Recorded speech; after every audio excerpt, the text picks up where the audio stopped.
I wanted to do an update on this plant. This is my Anthurium Queremalense. Don't know, I'm sure that is totally not how you say it, but I don't know any other way to say it. I got her back in October, and I absolutely love this plant. I got it from Ecuagenera, USA, the one in Florida. I just love the shapes of these leaves. This is the newest leaf that I've put out since I've had it. And then she's got another one coming out. She's got another one coming out right here. I've got those in a hanging basket. I've got her in my living room growing, and you can see I have all these bamboo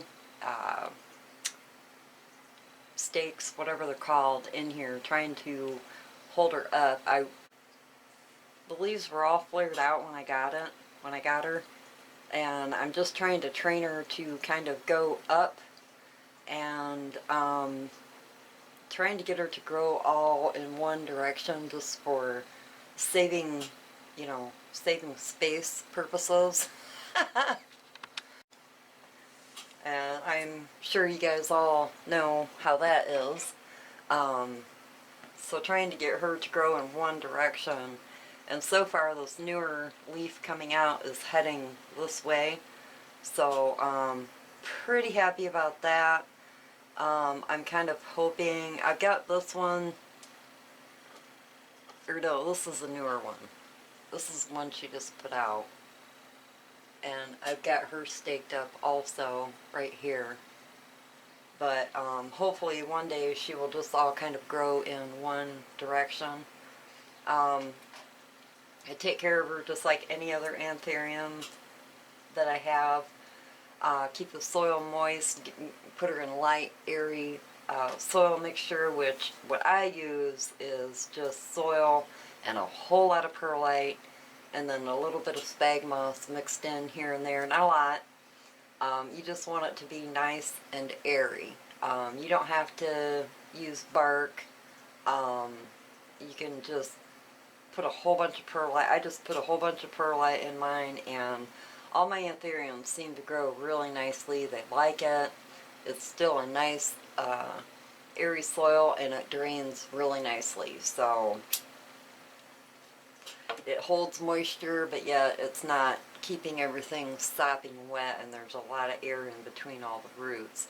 I do have a little bit of spag moss up here on the top of it because it does have arrow roots that are going down into the soil, so I kind of just put some spag up there to help.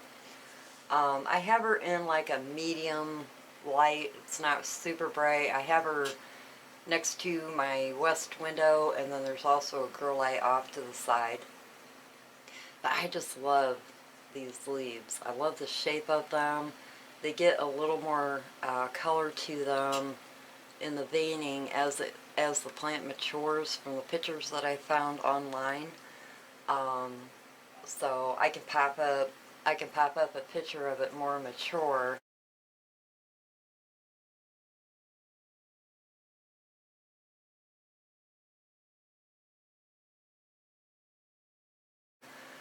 If it's the same plant, I'm pretty sure that it is. It doesn't really matter to me if it does or not, because I love the shape of these leaves. It's like an elongated heart-shaped leaf with these beautiful veinings. But I did have her over a little bit further, closer to my Mars Hydro grow light, and I backed her off a little bit. I think it was bleaching the leaves out just a little bit. And she's also pretty close to a humidifier. I keep my humidity between 60, 65. I usually don't let it get any higher than that. Unless we have a whole lot of rain, then, I can't control that, so.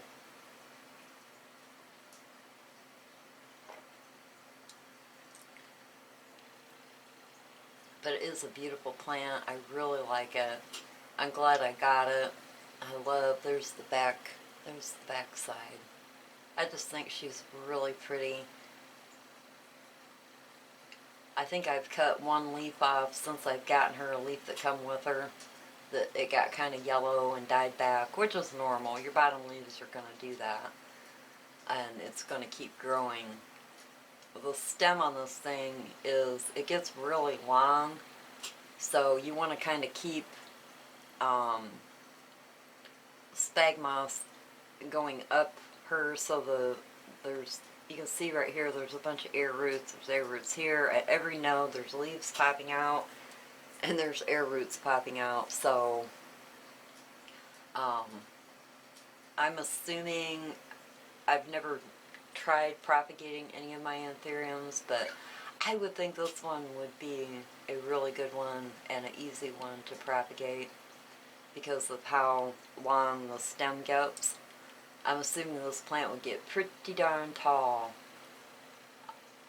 You know, if you left it go, it would probably get really, really tall. Kind of like an anthurium, or I mean, excuse me, a philodendron that grows upwards and would grow up a pole.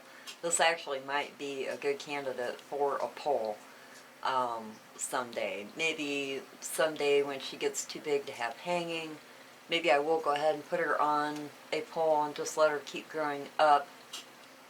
That would look really cool too, but I'm kind of running out of floor space. Hell, I'm running out of hanging space too. Who am I kidding? I'm running out of all kinds of spaces.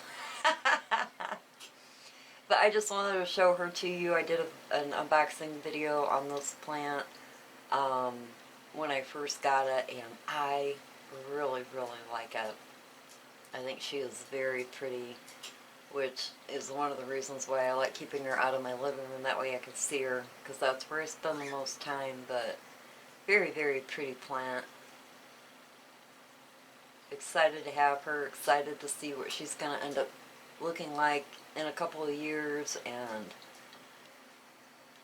I'm glad that I got those. I know it's probably not a popular plant, but I don't buy popular plants just because they're popular. I buy what I like, and I absolutely love these leaves. I love the shape of them. I love the elongated leaves. They're really pretty.